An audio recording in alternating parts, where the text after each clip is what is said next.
আকিকা না দেওয়া থাকলে কি কোরবানি দিতে পারে? পেঁয়াজ খেয়ে মসজিদে গেলে কি গুনাহ হবে? গোপনাঙ্গের লোম পরিষ্কার করলে কি গোসল ফরজ হয়? কবরের উপর দোকান দেওয়া জায়েজ আছে কি না? পুরুষের আনাগোনা থাকার সম্ভাবনা থাকলে নিকাব পরে নামাজ পড়া যাবে কিনা? সৎ ভাই বোনের বিবাহ কি হারাম? যাদের মা ভিন্ন, মৃত আত্মীয়র নামে কোরবানি করা যাবে কিনা? কতটুকু সম্পদ থাকলে কোরবানি করতে হবে? মানুষের দাঁতের উপর আলাদা ক্যাপ বসালে মৃত্যুর পর কি সেটা তুলে ফেলতে হবে? কোরবানির সামর্থ্য থাকা সত্ত্বেও কেউ কোরবানি না দিলে গুনাহগার হবেন কিনা? যারা কোরবানি দেয় সেসব আত্মীয়কে কি কোরবানির গোশত দেওয়া যাবে? আমার বাবা মারা গেছেন, আমার আম্মু নাকি 40 দিন জুতা পড়তে পারবেন না, এটা কি কুসংস্কার? খাটের উপর নামাজ পড়া যাবে কিনা? কোরবানির গোশত ফ্রিজ রাখা যাবে কিনা? পরিবারের ছেলে মেয়ে ভাই বোন ও স্বামী স্ত্রী মিলে এক নামে কোরবানি দিলে তা হবে কি না? বয়সে বড় মেয়েকে বিয়ে করা যাবে কি না? পরিবারের বাবা বড় ভাইয়ের সামনে মাথায় ওড়না না থাকলে কি পাপ হবে? নাপাক অবস্থায় হাদিস ইসলামের বই ধরা যাবে কিনা?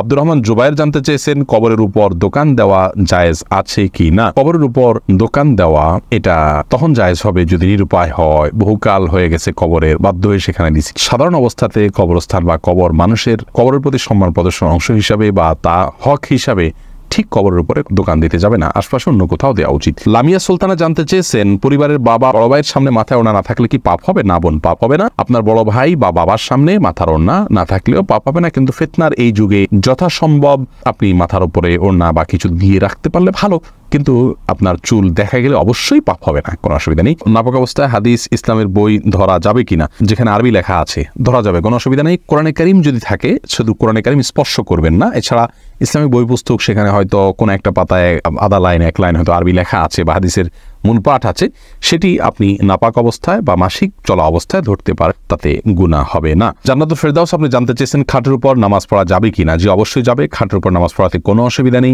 অনেকে মনে করেন যে খাটের উপরে বা বিছানা চাদর উপর নামাজ পড়ার জন্য বিছানা চাদর ধোয়া থাকে, পরিষ্কার থাকে, নাপাক দেখা না যায়, কোনো নাপাকের আলামত না থাকে, তাহলে সেখানে সালাত আদায় করতে কোনো অসুবিধা নেই। মোহাম্মদ মুরাদ হোসেন জানতে চেয়েছেন সৎ ভাই বোনের বিবাহ কি হারাম? যাদের মা ভিন্ন সৎ ভাই বোনের বিবাহ জায়েজ নেই। আসমাউল হোসনা এডি থেকে আপনি জানতে চেয়েছেন মানুষের দাঁতের উপর আলাদা ক্যাপ বসালে মৃত্যুর পর কি সেটা তুলে ফেলতে হবে? তুলে ফেলতে হবে এমন কোনো আবশ্যক নেই।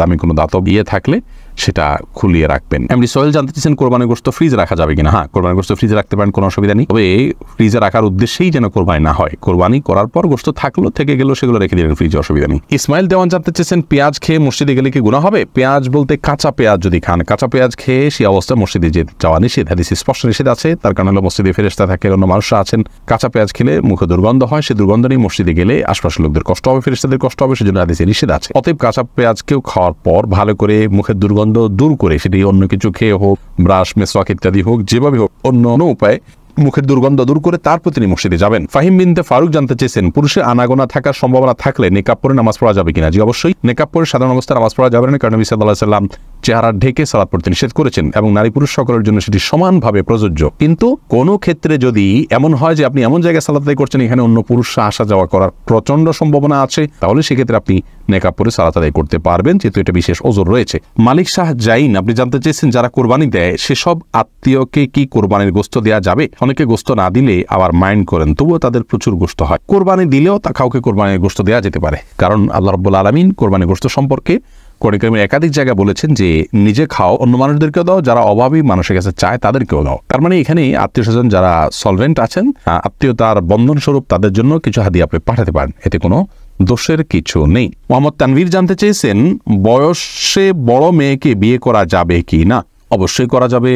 বয়সে আপনার চাইতে আপনি যাকে বিয়ে করবেন তার বয়স যদি বেশি হয়, বিয়ে করতে কোনো অসুবিধা নেই। নবী করিম সাল্লাল্লাহু আলাইহি ওয়াসাল্লাম নিজে বিবাহ করেছেন খাদিজা রাদিয়াল্লাহু তাআলা আনহাকে, তখন তার অনেক বেশি বয়স ছিল, নবী সাল্লাল্লাহু আলাইহি ওয়াসাল্লামের চাইতেও বেশি বয়স ছিল, বিধায় নিজের চাইতে বেশি বয়সের কাউকে বিবাহ করাতে ইসলামের দৃষ্টিকোণ থেকে কোনো প্রকার বাধা নেই। বিবাহ নিয়ে আমাদের অনেক কুসংস্কার, আমরা বিধবা বিয়ে করতে চাই না, আমরা তালাকপ্রাপ্তা বিবাহ করতে চাই না, একবার বিয়ে হয়ে গেলে মনে করি জীবনের তরে বন্ধন হয়ে গেছে, কোনোভাবে ছুটলে দোষযুক্ত মনে করি। এইগুলোর সবগুলো আমাদের সমাজের অপসংস্কৃতি, এগুলো অনেক অন্যায়ের দুয়ারকে উন্মোচন করে। বিবাহ বিষয়টাকে শরীয়ত অনেক ইজি করেছে। সাহাবায়ে কেরাম পুরুষ হয়তো একাধিক বিয়ে করছেন, সেটাও যেমন তাদের কাছে স্বাভাবিক ছিল, নারীদেরও একাধিক জায়গা বিয়ে হচ্ছে সেটা সম্পূর্ণ স্বাভাবিক মনে করা হচ্ছে। এখন 2-3 জায়গা বিয়ে হলে, তালাক হলে তাকে মানুষ মনে করে যে লোকটা খারাপ, ভালো মানুষ নয়। এটি সম্পূর্ণ একটি ষড়যন্ত্র অংশ।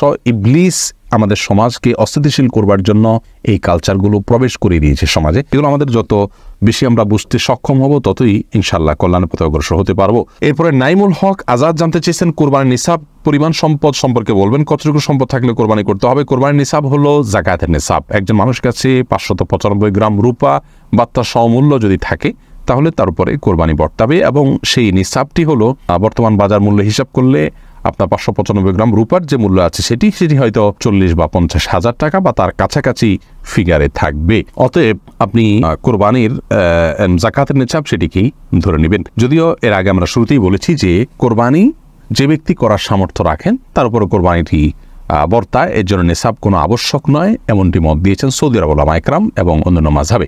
হানাফি মাযহাব বা আমাদের ওলামা ইকরাম বা আমাদের যে স্কুল অফ থট ওলামা ইকরাম ফলো করে থাকেন, সেটিতে আপনার যাকাতের নিসাব হলে তখন কোরবানি আবশ্যক হবে বা বর্তাবে। সোনিয়া আক্তার দোলন আপনি জানতে চেয়েছেন পরিবারের ছেলে মেয়ে ভাই বোন ও স্বামী স্ত্রী মিলে এক নামে কোরবানি দিলে তা হবে কি না। বোন সোনিয়া, পুরো পরিবারের তরফ থেকে একটা কোরবানি দিলে যথেষ্ট হবে, এ মর্মে বহু হাদিস পাওয়া যায়। নবী আলাইহিস সালাম সেই সমস্ত হাদিসগুলোকে সামনে রেখে সৌদি আরবের ওলামা ইকরাম বলেন যে গোটা পরিবারের যিনি মূল কর্তা থাকবেন, যার অধীনে যারা থাকবেন একান্নভুক্ত, তার ভরণ পোষণ দিয়ে চলবেন, তাদের সবাই তরফ থেকে তিনি কোরবানি দিলে যথেষ্ট হয়ে যাবে। কারণ বহু হাদিসে নবী সাল্লাল্লাহু আলাইহি ওয়াসাল্লাম বলেছেন যে আলা কুল্লি আইলাতিন উযহাইয়াতুন, অথবা এই জাতীয় ভাষ্য যার অর্থ হলো যে প্রতিটি পরিবারের উপরে একটি করে কোরবানি আবশ্যক হয়। যদিও ইমাম আজম ইমাম আবু হানিফা রাহিমাহুল্লাহ সহ অন্যান্য ইমামদের মত হলো এক্ষেত্রে যে না, প্রত্যেক সামর্থ্যবান ব্যক্তি তার তরফ থেকে কোরবানি দিতে হবে, যার কাছে যাকাত দেওয়ার মতো সম্পদ আছে তার তরফ থেকে কোরবানি তিনি দিবেন। অতএব পরিবারে একাধিক সদস্য যদি এ ধরনের অ্যাবিলিটি রাখেন তাহলে একাধিক সদস্যকেই কোরবানি দিতে হবে।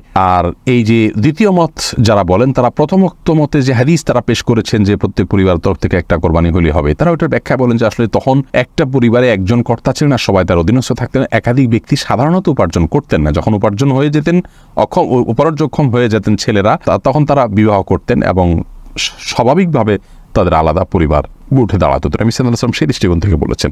যেহেতু আমাদের সমাজে এখন একই পরিবার একাধিক ব্যক্তি উপার্জন করে যাকাতের দেওয়ার মতো অবস্থা তাদের হচ্ছে, সেই জায়গা থেকে নবী সাল্লাল্লাহু আলাইহি ওয়াসাল্লাম এটি বলেছেন। যাই হোক, তো দুটি মতই আমি আপনাদের সামনে প্রেজেন্ট করলাম। পরিবারের একাধিক ব্যক্তি যদি সামর্থ্যবান থাকেন, তাহলে সেই একাধিক ব্যক্তি কোরবানি তাদের তরফ থেকে করার মতটি অধিকতর নিরাপদ। জানুর রহমান শামীম আপনি জানতে চেয়েছেন কোরবানির সামর্থ্য থাকা সত্ত্বেও কেউ কোরবানি না দিলে গুনাহগার হবেন কিনা। উত্তর হলো, কোরবানির সামর্থ্য না থাকা সত্ত্বেও যদি কোরবানি না দেন তাহলে তিনি গুনাহগার হবেন। ইমাম আবু হানিফা রাহিমাহুল্লাহ তার মত অনুযায়ী, যেটিকে ফলো করে আমাদের দেশের বেশিরভাগ ওলামা ইকরাম। আর আরাবিয়ান স্কলারদের মধ্য থেকে সৌদি আরবের ওলামা ইকরাম বিশেষত, তাদের এক্ষেত্রে দৃষ্টিভঙ্গি ভিন্ন রকম। তারা মনে করেন কোরবানি এটি একটি সুন্নাহ আমল, যার কারণে কোরবানি যদি কেউ সামর্থ্য থাকার পরও না করেন তাহলে তিনি সুন্নাহ তরক করলেন, একটি সুন্নাতে মুআক্কাদা বা গুরুত্বপূর্ণ একটি সুন্নাহ তরক করলেন। সন্দেহাতীতভাবে তিনি ক্ষতিগ্রস্ত হলেন, কিন্তু তিনি বড় ধরনের কোনো গুনাহগার হলেন না। যেমনটি আমাদের ওলামা ইকরাম মনে করেন ওয়াজিব তরক করার গুনাহগার হবেন সামর্থ্যবান ব্যক্তি কোরবানি না দিলে। আমাদের ওলামা ইকরামের দলিলটি অত্যন্ত সমৃদ্ধ। এক্ষেত্রে নবী সাল্লাল্লাহু আলাইহি ওয়াসাল্লাম বলেছেন যে ব্যক্তি কোরবানি করার সামর্থ্য রাখে অথচ কোরবানি করলো না, সেজন্য আমাদের ঈদগাহে না আসে। এবং এই মর্মে কাছাকাছি ধরনের ভাষ্য অনেকগুলো হাদিসে আসছে, যে ভাষ্য থেকে বোঝা যায় যে নবী সাল্লাল্লাহু আলাইহি ওয়াসাল্লাম সামর্থ্যবানদেরকে কোরবানি করতে